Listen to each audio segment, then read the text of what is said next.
Friday in their win over the Portland Trail Blazers. Lakers won for the 13th time in 14 games. Davis went for 39. LeBron, also not bad in that game. 4 of 9 from three-point range, 31.7 boards and 8 assists. Time for the upcoming schedule presented by Metro by T-Mobile. And the schedule is statistically the toughest in the league. But so far, guys, the Lakers have been up to the challenge. They have. Getting it done on the offensive end, getting it done on the defensive end. That's a good combination. Yeah, no question. Their defense is better than I thought it would be. And anytime you got LeBron James and Anthony Davis on the floor, you're going to be able to score from those two positions. There's no doubt about that. But all the fill-in guys have done a nice job for them defensively and, making shots. I'm not as worried about their offense as I was shooting as I was at the start of the season. Let's take an all-access look at the Lakers' practice habits. Together on three. 1, 2, 3. Yeah. This is a recovery defense. And what we're trying to do is keep this guy guarding this guy, the corner man guarding the corner man guarding the corner, and try to remove the need for rotations. My job is to tie all the strings together and make sure that we're all playing the same way, we're all on the same page. We talk the fundamentals of our defense and our offensive spacing. We want to play up tempo, we want to attack, we want to get the ball going downhill in the first 5 seconds of the clock. And then we got after it. Yeah, get your defensive legs moving. Here we go, get low, get low, get low. This end of the floor has got to matter. We have the talent to be elite on the defensive end of the floor. We've got to commit to it. I'm on a 2-on-1. Yeah, I'm the one defender back. I'm getting a stop. Okay, I'm going to stun at the ball. I'm going to get my hand in the passing lane. He was a defensive coach. He wants to have a defensive mindset, and we're going to be a defensive team. We're playing 2-on-2 basketball. Staying home in the corner, staying home in the corner, staying home in the slot. Every time we step on the court, we got to try to get better on defense. Yeah, beat him to a spot, turn him, then beat him to the next spot. Here we go. Don't wait for him, turn him. Good, Avery. I've always had the mindset, let's get some simple things in place right away to get them playing right away. These guys are chomping at the bit to get after it. Yeah, stop, KCP. Yeah, there we go, KCP. First defensive player of the day, KCP. I like the fact that we're more defensive oriented. We go over that stuff first. That's the more important thing. Dwight's going to have a mindset of no roller behind. So we're up to touch, providing a presence. So this isn't just an easy rise up jump shot. As the ball handler is coming off, if he picks the basketball up for any reason, pull up jump shot, early pocket bounce pass. Yeah, that triggers you to stay home. We have a lot of guys that have been on a defensive team before. When you put that together, pretty good weapon. The man with the basketball has got to see 6 eyes. He's got to know that he's got 2 eyes on him here, and if he goes this way, he's got 2 eyes on him, and if he goes this way, he's got 2 eyes on him. Care factor's got to be higher than anybody in the league, and we got to play harder and more physical than anybody in the league. Okay, this guy's a threat on the glass. I'm going to draw a line in the sand right here. Okay, and I'm going to hit, I'm going to get him on my back, and I'm going to hold the line. Okay, this is the best opportunity to hit people and show your physicality and have some fun with it. Okay, Jason Kidd is going to take you through another one of our transition defensive drills. Coach Kidd, you got him. Now you got to get a stop and get off. Hey, see, I got I like to use my assistant coaches very much in practice. I don't want to be the only voice. My voice will drain out throughout the course of the season if others are not being heard. Who's tougher? Who's more physical?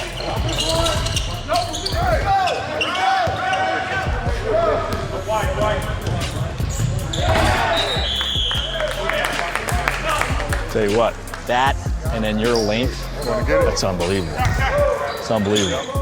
I do want to have AD and LeBron play as much together as possible in practice because they're going to be the ones that play the most together throughout the season. So I want to get that chemistry accelerated as much as possible. Every little thing that happened today, we talked about it. Even little things, something that went right, but, something that we can do better. Easy money. You're going to smash the defense if you don't bring early help and double teams. And they're both great willing passers and both have the ability to beat you off the ball. Step this up, go, now, come on, go. Step up, step up. Come on, I got help. Nice. Hey! Great job, bring it in. To be an elite defense, to be an elite running team, we got to be in great shape. We're going to push you guys with that. Okay, really good day. Here we go. Together, man. 1, 2, 3. Good job, good job. A lot of emphasis on defense there, which is not surprising given Frank Vogel's background and the fact that the Lakers have been a really good defensive team here so far.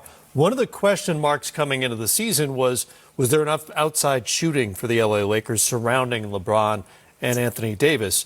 Well, they're up to 10th in the league in three-point percentage. And on Friday night, they knocked down 17 of 34, I believe it was, in 36 rather, in their win over Portland. Well, I think last year's team would have been more of a question of if there's enough outside shooting. They added Danny Green, Troy Daniels, Jared Dudley.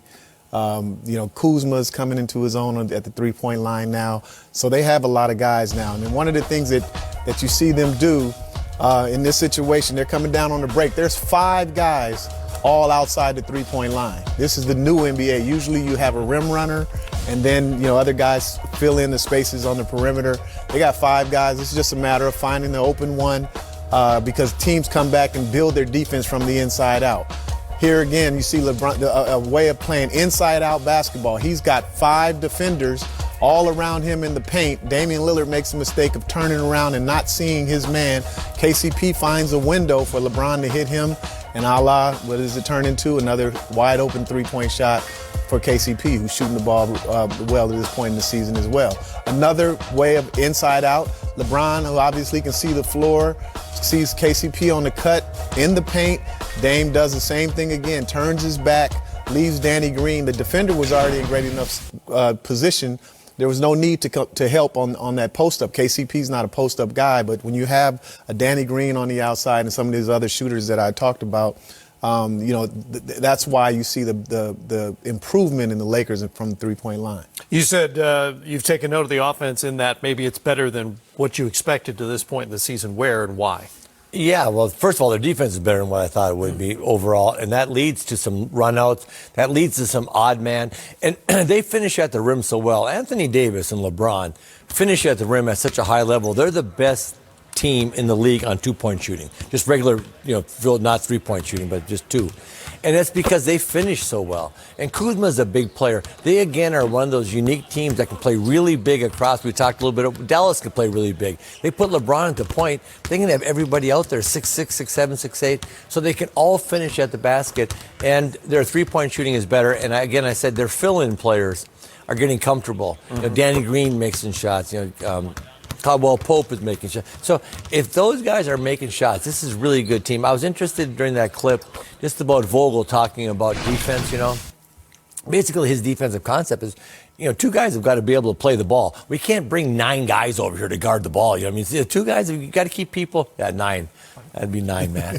Anyway, you got to be able to contain the ball, and that's every good defense starts with the ability of containing the ball. But not only the ability, but you got to demand it. It's one thing if a guy comes at you and his A move is phenomenal. You can't get beat with C moves. You can't have a guy come up, dribble, hesitate, and just go blow by you. Right. And he demands that they stay in front of the ball, and that sets up this entire defensive principle of not having to overhelp and give up corner threes and everything else. They face a Timberwolves team tonight that has lost 3 in a row. They're 0-2 on this 3-game trip after just a completely bonkers sort of loss at Oklahoma City on Friday night. This thing just was nuts. They had a chance to salt away the game. Karl-Anthony Towns is trying to miss there with 1.1 to go. And instead, they wind up giving up the game-tying layup as Steven Adams finds Dennis Schroeder on a fly route and makes the layup at the buzzer, and they wind up outscoring them by 12 in overtime. How long is that going to stick with you? Well, luckily in the NBA you have another game, the next night or the night after that. But a couple things happened there that shouldn't have happened. I mean, obviously Steven Adams had to throw a great pass. Schroeder was able to hold off Jeff Teague on that play, but Jeff Teague has a guard and experience that he has in this league. You should never let that player get behind you, especially in that type of situation. And we didn't even show the part where they got an extra point. Oklahoma City got an extra point because of a technical foul on the Timberwolves for a player entering the game with his jersey untucked, something that Chris Paul noticed right away and directed the officials toward. And once they saw it, they basically had to call it. Yeah, I mean, I thought there was always the ability for the referee to have a little discretion in that. Like, is the guy tucking it? How untucked is he? He was completely untucked. Well, then he was untucked, then he got technical. No, Chris Paul pointed out they got it. But to your point, Brian, at that point, you put somebody down on the other foul line. I mean, you have your guards there. You just take the guy and say the Timberwolves are shooting a free throw here. A Timberwolf defender should have been at the other foul line, just standing down there playing free safety because you're going to wing it. And that was a heck of a throw, though, by Steven Adams. That is not easy to make that pass. And he made it right on the button for a lay-in. And, boy, those losses do stick with you. Like you talked about, you have a game the next day. But, man, I tell you what, as a coach and as a player, you think, boy, we blew that one. It's a pretty good baseball pass for a guy who grew up in New Zealand. Never played where baseball. They don't play baseball. Right? I'm with you. I don't know what you call that pass if you grew up somewhere where you don't play baseball. Well, he did go to the University of Pittsburgh, so maybe he learned. Maybe he picked it up there? Yeah, maybe there. Maybe he's just a really good athlete. He's playing in the NBA. Maybe that's it. That could be it. Yeah. He threw rocks as a kid at something. Andrew Wiggins will be back in the starting lineup tonight for the Timberwolves. That's a good thing. Maybe even better is the fact that they're not at home, which is counterintuitive, but appears to be the case so far. The record is much better. They score better. They shoot it better, both inside and outside the three-point line as well. On the other hand, they've got LeBron James to deal with. Here's Ryan Saunders on that challenge tonight.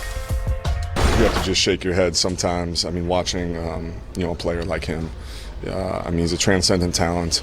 You guys don't need me to tell you that, but it seems like he's always adding something to his game, and he's the way he moves with the ball at his size.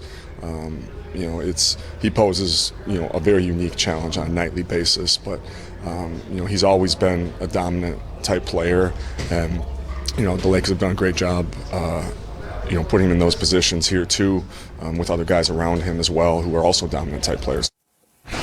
You coached with the Lakers, with LeBron last year. What is the best way to attack him in terms of, well, either end of the floor, but particularly defensively, especially now that he's the nominal point guard? Well, you try to get him out extended as far as you can on the perimeter, and put him in pick and roll situations where he has to move his feet. And last year a lot of guys attacked him off the dribble, but he seems to be in better shape and sliding his feet a lot better than he did last year. And so it's tough. But when you have a player like Anthony Davis behind you, you can make mistakes out there on the perimeter and know that you have a guy that, not only Anthony Davis, but JaVale McGee, Dwight Howard back there that can clean up your mistakes. And so that gives him as a defender a lot more confidence, and that's probably why he's playing better. What kind of a difference can Andrew Wiggins make tonight? I think he'll make a difference because he can score the ball. But the Timberwolves scoring the ball is not that big of an issue. It's defensively that they've got to get better. They're elite rebounding. That's the one thing. If you look at the Timberwolves, you say, man, this team rebounds the ball both offensively and defensively very well. But they don't do anything else really at an elite level. And Wiggins will help them score. But man, they need help on the defensive end. Of course, they're going to try to outscore you too. I look at their defense and I just don't see anything they do where I go, man, they can hang their hat on that defense, So Wiggins will help them score, get up and down the floor, but they've got to shore up that defense. They got to get better. That's how you get to 10 and 11.